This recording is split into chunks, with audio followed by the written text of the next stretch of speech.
What kind of country is Sweden? Sweden is the sixth most open country in the world, comparable to countries like the Netherlands, Denmark and Norway. The alarming fact is that Sweden's rape cases now far exceed India, ranking second globally, only after South Africa and first in Europe. This is mostly attributed to Sweden's open acceptance of refugees, with hundreds of thousands of refugees from the Middle East and Africa arriving each year, and about 75% of crimes are committed by these refugees.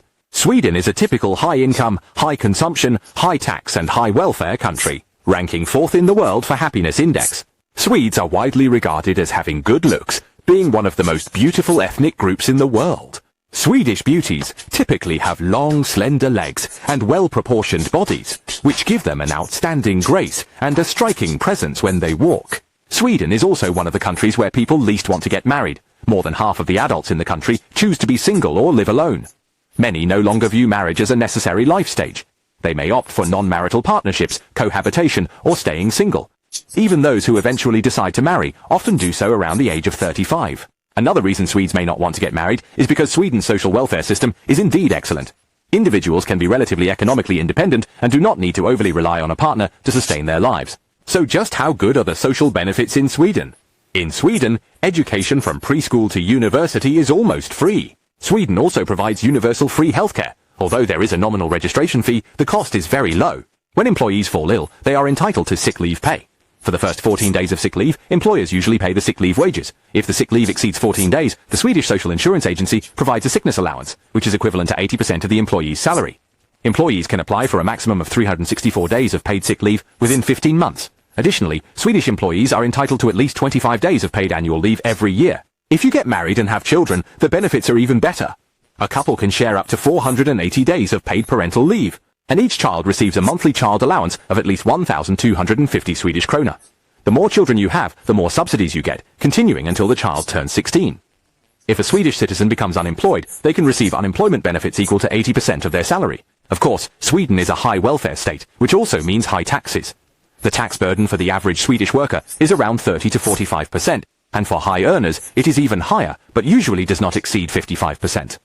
This high taxation provides a solid financial foundation for Sweden's extensive welfare system. Additionally, through the redistribution mechanism of taxes, Sweden has successfully narrowed the wealth gap, achieving social justice and equality. Of course, there are also downsides. The high welfare system can lead some people to become overly reliant on benefits, thus losing the motivation to work, resulting in a phenomenon of fostering laziness. In 2023, Sweden's gross domestic product was approximately $610 billion, with a per capita GDP of around $57,000, ranking 12th in the world.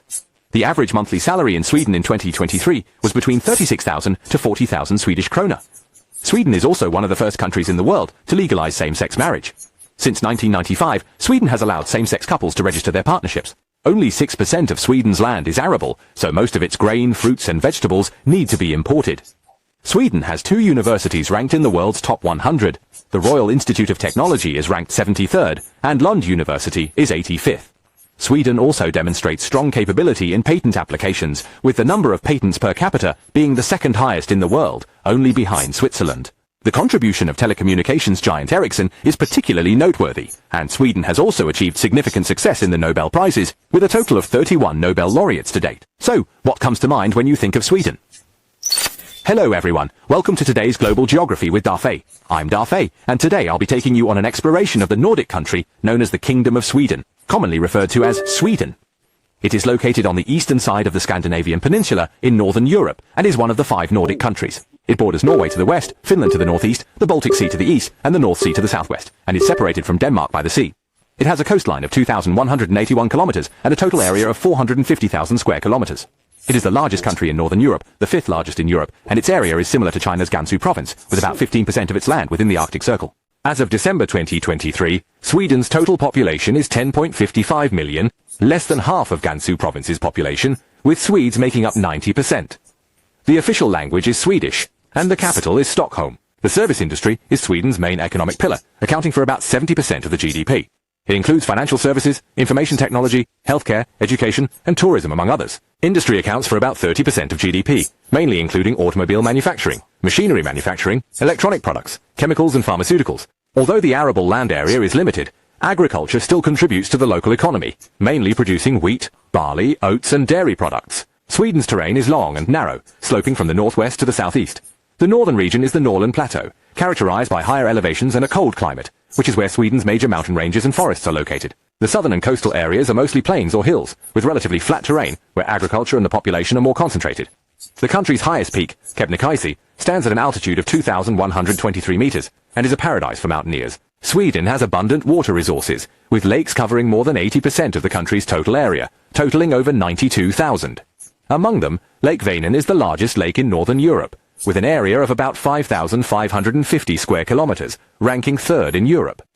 These lakes not only provide Sweden with rich water resources, but also serve as great places for tourism and leisure. Sweden, with its scenic beauty and rich culture, attracts many tourists. Stockholm, as the capital of Sweden, boasts numerous historical sites, museums, and beautiful cityscapes.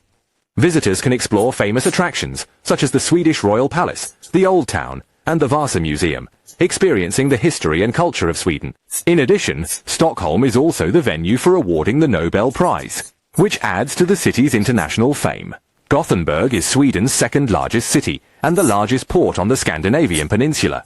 The city boasts numerous museums, art galleries and shopping centers, along with beautiful coastal scenery.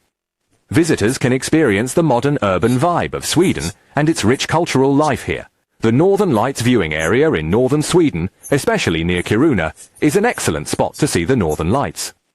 In winter, when night falls and the sky fills with colorful auroras, this place attracts many tourists to witness this natural spectacle. Therefore, tourism in this area becomes quite popular during the aurora season. Malmö, as Sweden's third largest city, is located in the southern part of the country and overlooks Copenhagen, Denmark across the sea. The city is renowned for its unique architectural style and rich cultural activities. Visitors can enjoy the beautiful scenery of the Baltic Sea here. Sweden's history dates back to several thousand years before the Common Era, with the earliest settlers being tribes from ancient Scandinavia. From the 8th to the 11th century, Sweden was an important part of the Viking Age. The Vikings were famous for their longships and seafaring skills, establishing extensive connections through maritime exploration and trade, reaching across Europe, Asia, and even as far as North America. By the end of the 12th century, Sweden began to gradually form a unified kingdom. In 1397, in order to counteract the powerful Hanseatic League's influence in the North Sea and the Baltic Sea, the three countries of Sweden, Denmark and Norway held a meeting in Kalmar, in southeastern Sweden, and decided to form the Kalmar Union, led by the Danish royal family. This alliance allowed Sweden, Denmark and Norway to jointly support a single monarch, but each country retained a degree of independence. However, over time, tensions between Sweden and Denmark gradually deepened, especially with Swedish nobles growing dissatisfied with Denmark's dominant position in the Union. In 1520, Danish King Christian II attempted to suppress Sweden's independence movement, sparking strong resistance from the Swedish nobility. Finally, in 1523, under the leadership of Gustav Vasa, Sweden successfully broke away from the Kalmar Union and regained its independence. Gustav Vasa was elected king after Sweden gained independence, establishing the Vasa dynasty. This dynasty is significant in Swedish history as it marked a new era for the country. After leaving the Kalmar Union, Sweden began actively expanding its influence abroad. In the 16th and 17th centuries, Sweden expanded its territory through a series of wars and diplomatic means. Especially under the leadership of Gustavus II Adolphus, Sweden reached its peak, controlling vast territories including Finland, Estonia, Latvia, and the St. Petersburg region of Russia. However, its territorial expansion raised alarm and resentment among neighboring countries. In 1699, Russia, Denmark, and Saxony, among others, secretly signed the Treaty of Preobrazhenskoye, forming an anti-Swedish northern alliance, determined to reclaim the territories occupied by Sweden. After a long 21-year war, Sweden was finally defeated. On September 10, 1721, Sweden signed the Treaty of Nystad with Russia, officially ending the war. According to the treaty, Sweden lost large swathes of land, including Estonia, Livonia, and Ingria, thereby losing its dominant position in Europe. In the early 19th century, Sweden underwent a series of significant political reforms and modernization processes. In 1814, Sweden and Norway signed the famous Treaty of Kiel. According to this treaty, Sweden ended its direct rule over Norway, but the two countries subsequently formed the United Kingdoms of Sweden and Norway. This union lasted from 1814 until 1905. Entering the 20th century, Sweden gradually developed into a modern democratic country and maintained neutrality during the two world wars. After World War II, Sweden quickly recovered and successfully developed into a highly developed capitalist country. On March 7, 2024, Sweden officially joined NATO, becoming its 32nd member. Sweden's climate varies due to differences in geographical location and terrain. Northern Sweden has a continental climate, with long and cold winters and short, cool summers, while the southern part, influenced by the North Atlantic Drift, has a milder, temperate oceanic climate. Sweden is rich in natural resources, including forests, iron ore, and water resources. Forests cover approximately 57% of the country's total area, primarily concentrated in the northern regions. The country has abundant iron ore reserves, with a total estimated at around 36.5 billion tons, and an iron content of about 60%, mainly located in the northern Lapland area. Sweden also ranks second in northern Europe for its plentiful water resources. These natural resources have provided substantial support for Sweden's economic development. Sweden, this mysterious country located in northern Europe, captivates the world with its unique charm and exceptional achievements. Do you like Sweden? If you had the chance, would you like to visit Sweden? Feel free to share in the comments section.